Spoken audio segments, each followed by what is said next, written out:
everybody, welcome back to another video, and by the time you're seeing this, it should be Bookmas in July unless I change my mind, but I'm pretty sure this is for Bookmas, and I'm so excited to show you guys this book haul. I've been kind of compiling books for a little while now to give you guys a big book haul video, although most of these books were bought on Amazon, and did I need these books?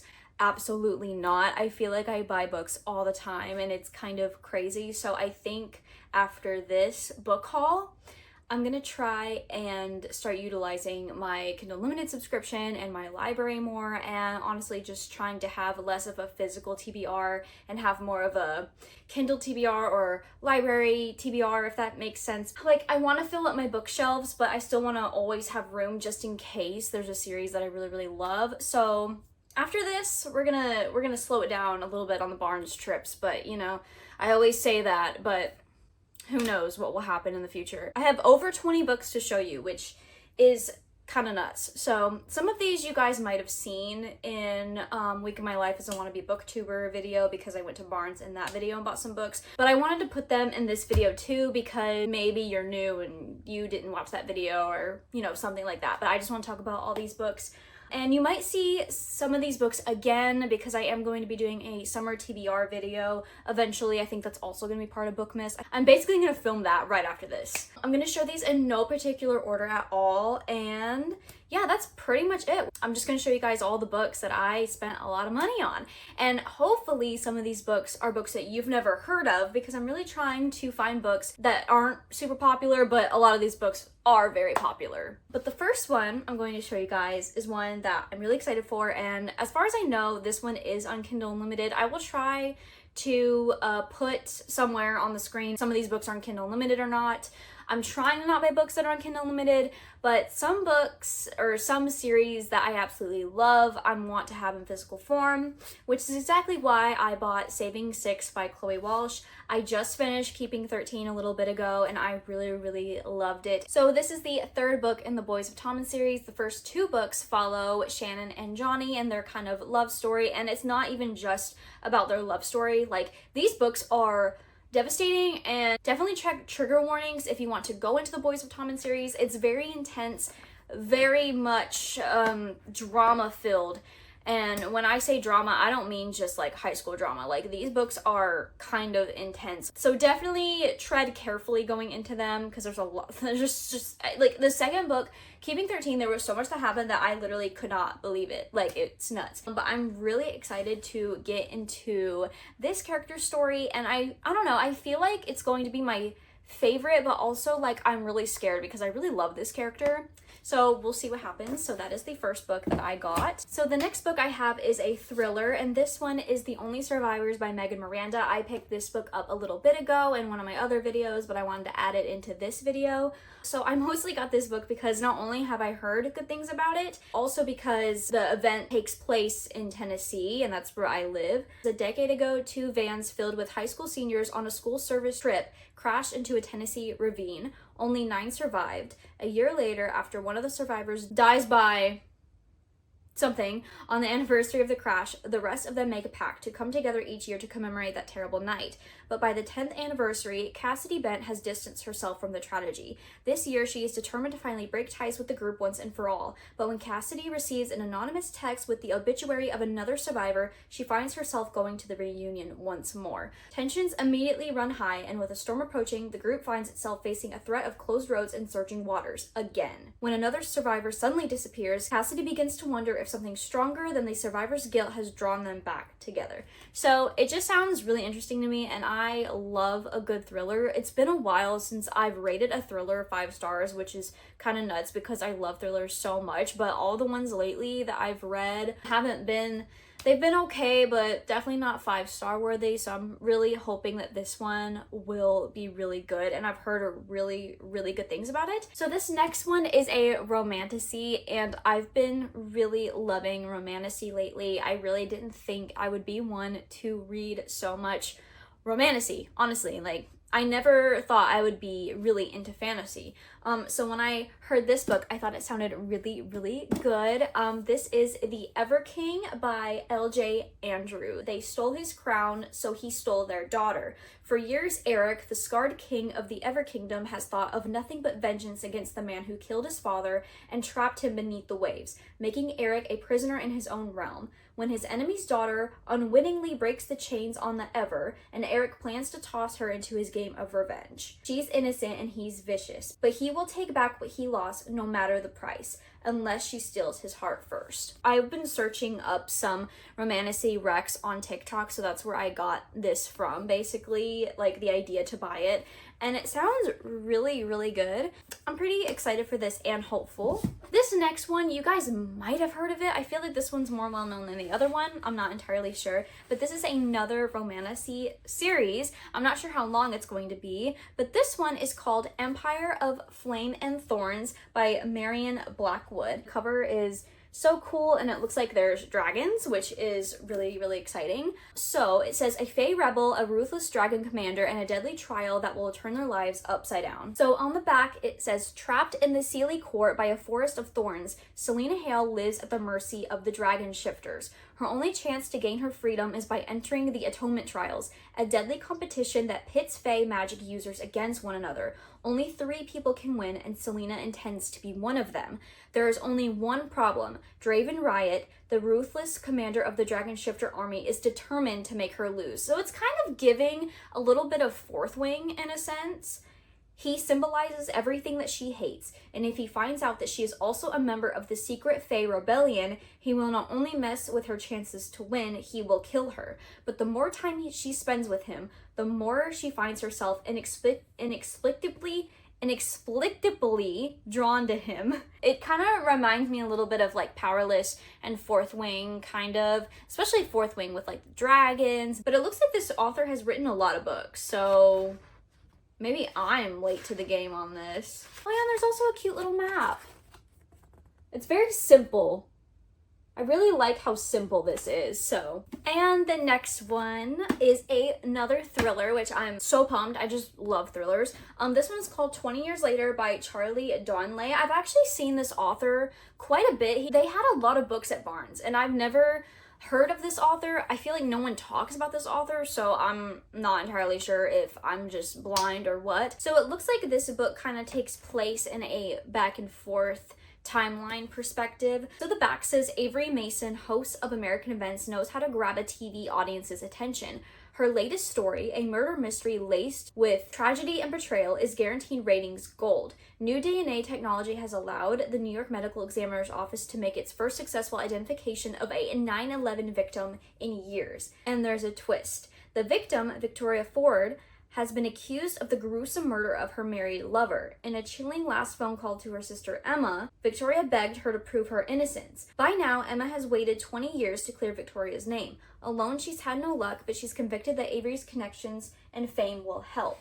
Avery, aiming for a more lucrative network contract, goes into investigative overdrive. Victoria has been living with an affair with a successful novelist found hanging from the balcony of his Catskills mansion. The entire crime scene was covered in Victoria's DNA, but Victoria's private life holds a much darker mystery, and Avery doesn't realize there are other players in the game who are interested in Avery's own secret past, a secret she thought was dead and buried. So I got this book because I was looking up underhyped thrillers on TikTok, and this was one of them that I saw quite often, so I am really excited to get into it and see if I like it, and who knows, this might be a new thriller author that I really, really love. So we'll see. I do have one other book by him. It's called Don't Believe It. So I got that in a blind book like a year ago. So maybe it'll be good. Maybe it'll force me to also pick up that book if I really enjoy this one. And the next book I have is Morbidly Yours by Ivy Fairbanks. And this is what the cover looks like. It kind of gives me fall vibes, even though I'm not sure. I don't know, it's probably because it's at a graveyard. So this one is kind of a marriage of convenience, and that is because the main character, Callum, he has to get married in order to inherit his family's business. So when Lark Thompson meets Callum and learns of his situation, she's certain that she can help him find the one, even if she's sworn off love herself. Though as the dating project progresses and Lark spends more time with the straight-laced, sarcastic Callum, he starts to crack the ice around her grieving heart. And the more joy that vivacious Lark brings Callum Gray's existence, the less he can imagine letting her return to Texas. If they think they can ignore their connection, they're dead wrong. And it also looks like this is dual POV, which is really, really fun. So I'm excited to see if I like this. The next book I picked up also a little bit ago. This is A Dawn of Onyx by Kate Golden. And this one sounded so good. So the back says Arwen Valendale never expected to be the brave one, offering her life to save her brothers. Now she's been taken prisoner by the most dangerous kingdom on the continent and made to use her rare magical abilities to heal the soldiers of the vicious Onyx King. Arwen knows better than to face the ancient wicked woods that surround the castle on her own, which means working with a fellow prisoner might be her only path to freedom. Unfortunately, he's as infuriating as he is cunning, and he seems to take twisted pleasure in playing on Arwen's deepest fears. But here in the Onyx Kingdom, trust is a luxury she can't afford.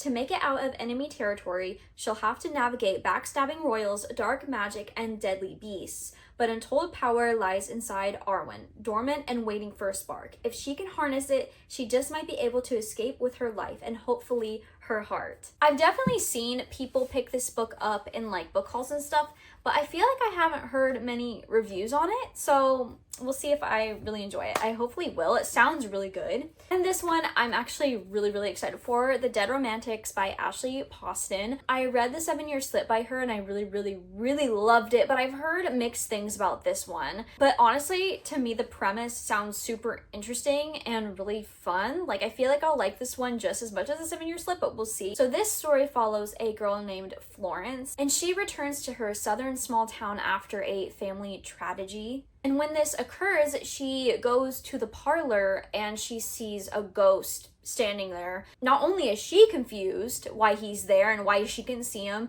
he's also confused as to why he's there as well. And she's also a ghostwriter, and she's also sworn off romance, and you can kind of see where that's going. Obviously, they might grow feelings for each other, but if he's dead, like, how will that work? So I'm really curious, and hopefully this will have a happy ending, but I really don't see how it could, because how would that work? Unless he's alive somehow? I'm not sure, but that's why I really want to read this one and see if I like it. I'm just so curious about it. It just sounds really interesting. And this one, honestly, I just got it because I like the cover. An Ember in Ashes by Sabah Tahir, I believe is how you pronounce that name. I probably butchered it. Not only do I love the covers, I feel like a lot of people have talked about this book, but I honestly have no idea what it's about at all. It says here, under the Immortal Empire, defiance is met with death. Lila and her family do not challenge the Empire. They've seen what happens to those who do.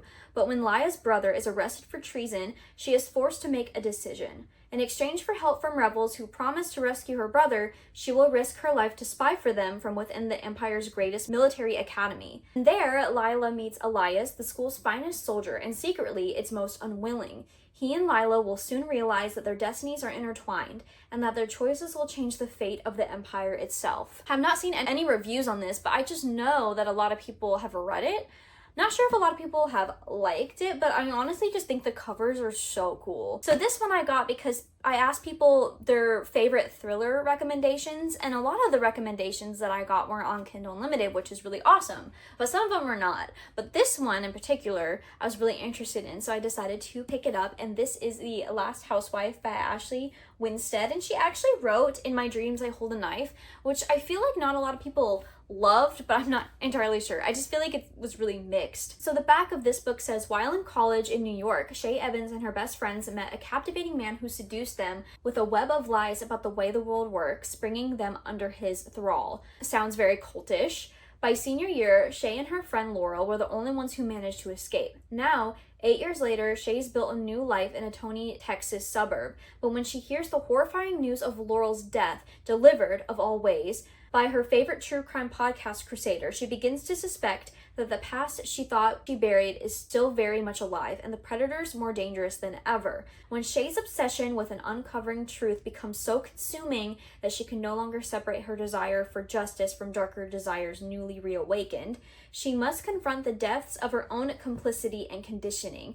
But in a world built for men to rule it, both inside the cult and outside of it, is justice even possible? And if so, how far will Shay go to get it? And this one, I feel like it's not really surprising because I have owned a lot of this author's books. This one is Lock Every Door by Riley Sager. This book was also recommended to me for thrillers. So this one is about a girl named Jules. She gets a job as an apartment sitter at the Bartholomew, one of Manhattan's most famous and secretive buildings. At first, the extravagance of the Bartholomew feels like a lucky break for the recently heartbroken and penniless Jules, who has been haunted by misfortune for most of her life. But when a fellow apartment sitter in the building goes missing, Jules begins to suspect there are dark forces at work behind the Bartholomew's glamorous facade. Digging deeper into the building's past, Jules soon realizes that the Bartholomew is more dangerous than she thought, and that escape may be impossible. So these next two books, I can't go too much into them because they are part of a series, and these ones I actually got at a Books A Million when I went to the beach, and these were on sale and I feel like I just had to get them. These two are part of the Cruel Prince series, not part of the trilogy. This is about a character from the Cruel Prince, and I think it'd be really interesting to learn more about this character, but this is The Prisoner's Throne and The Stolen Heir. Anyways, this is part of the Cruel Prince series, and I got both of these for only like 16 bucks, and they're hardcover.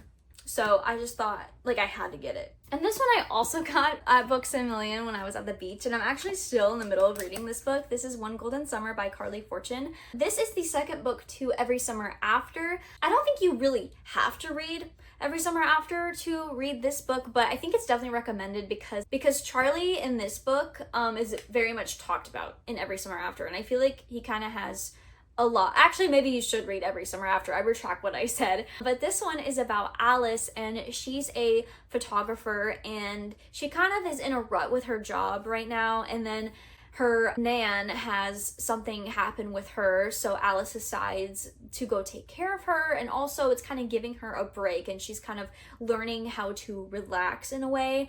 And also a big thing with this book is the cover. So she took a picture of the three main characters in Every Summer After. She took a picture of them on like this yellow speedboat, and that picture kind of jump-started her career. So this picture was a big deal to her. And what she doesn't know is when she meets Charlie, she realizes that he is one of the people in that photo. So they meet at a grocery store, and immediately she kind of recognizes that he's probably one of the guys in the photo that she took. So it's just a cute, fun summer read, honestly. And it really is giving all of the like summer vibes because this takes place in like July and June, and she's staying there only for the summer though, so eventually she has to return. We'll see what makes of Alice and Charlie's relationship because there's definitely some sparks flying. We are almost done. We're about halfway through, so I hope that this is not too boring.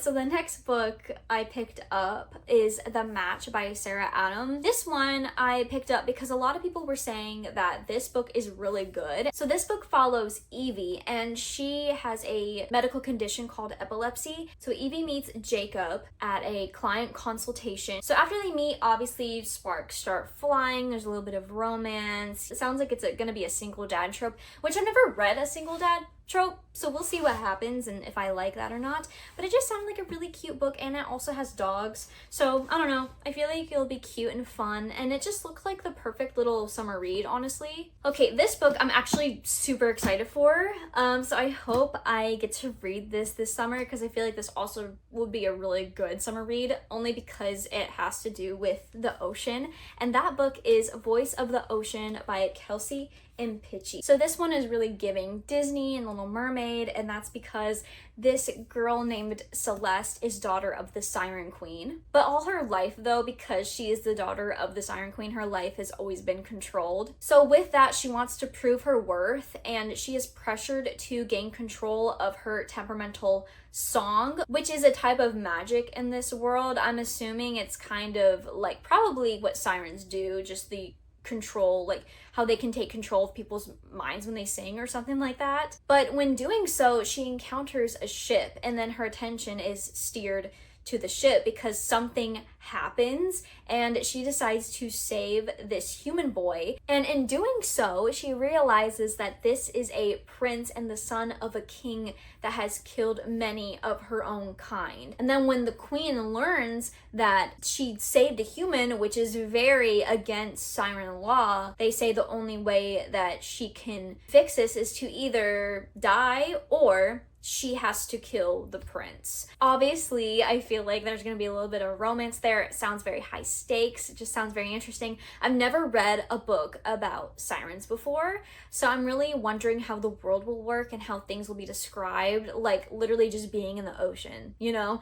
And the next one, another thriller, The Night She Disappeared by Lisa Jewell. This was also a book that was recommended to me when I asked you guys for thriller recs. So this one, also a really good summer read because the case takes place in summertime. So one summer night, two 19-year-olds disappear after a huge party that happens at a really fancy estate. And then 1 year passes and the case obviously runs cold. So then a writer moves into a cottage that is really, really close to where the teens disappeared from.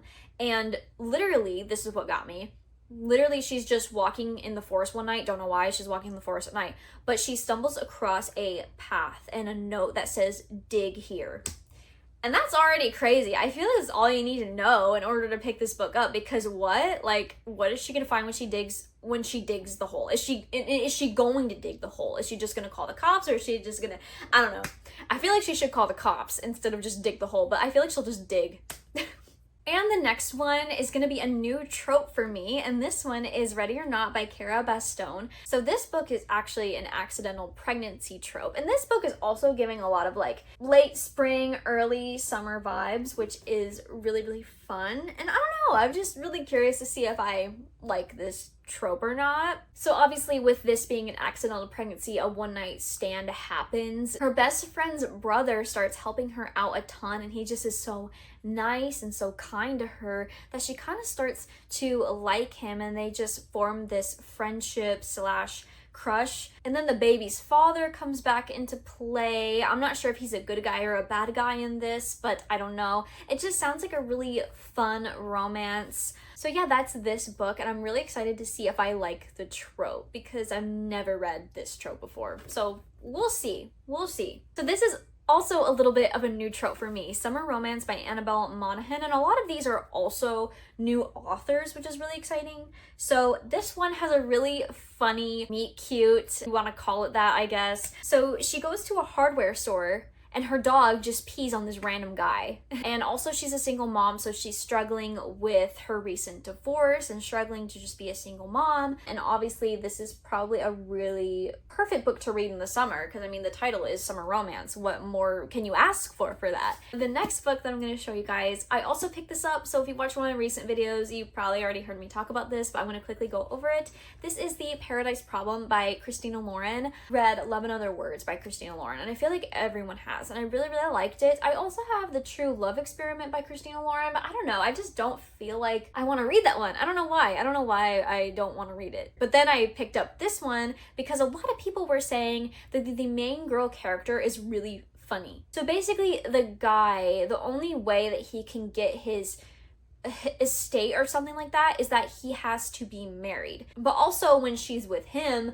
she benefits from it as well because she gets family housing at UCLA. So then when he needs to be married for longer, I guess, because she thought that they would already be divorced by now, they have to pretend to be married. They're faking being married, and then real feelings start coming up from that. But yeah, it sounds really good. And just look at this photo.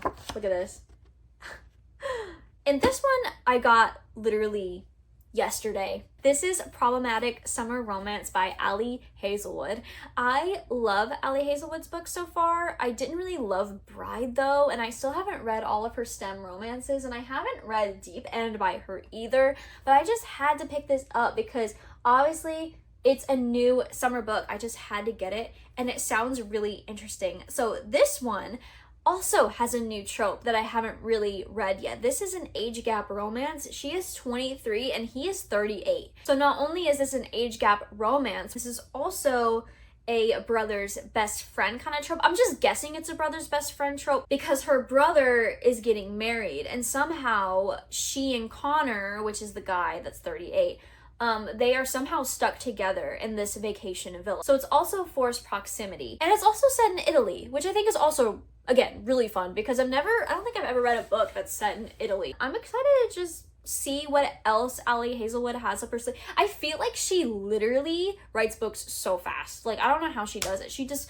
comes out with all these books. Like, I don't understand, but I love it and I can't wait to see if I like it. And we're almost done. And this one I've heard mixed things about, but I think I'll like it. We'll see. This is Meet Me at the Lake by Carly Fortune. Well, my shirt actually matches. These two characters, Will and Fern, they spend one day together, 24 hours.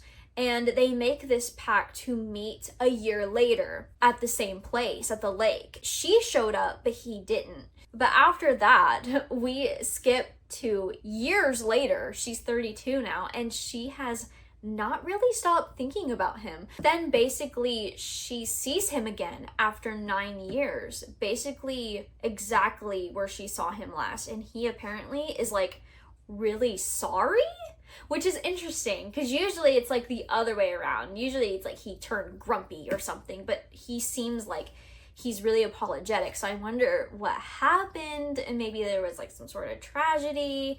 I don't know, but we'll see if I like this one, and I'm hoping I will because it just sounds like kind of a love at first sight kind of thing, just kind of a cute and fluffy romance. So the last one I have here, I don't know if people have really read this one. I'm not sure. Maybe they have. I don't know. This one is Say You Still Love Me by K.A. Tucker. So this has a past and present perspective. So these two characters, Piper and Kyle, they first meet at a summer camp where they're camp counselor. And then we jump into the future, and Piper's dad is super rich. He owns this multi-million-dollar real estate development firm. And she is living with her two best friends in this really fancy penthouse. And basically her dad hires a new security guard, and lo and behold, it is Kyle. So then when they see each other again, she starts developing old feelings start coming back, and then he acts like he doesn't even remember her. That is it. That is all the books. That was so many books. This video is so long right now. I can't believe it. But I am so excited to get to these books and add them to my physical TBR. So I hope you guys like this video, and let me know if any of these books sound interesting to you. Let me know if you guys want any reading vlogs for any of these books, because I definitely want to film more reading vlogs in the coming year. So yeah, thank you guys so much for watching today's video, and I will see you in the next one. Bye!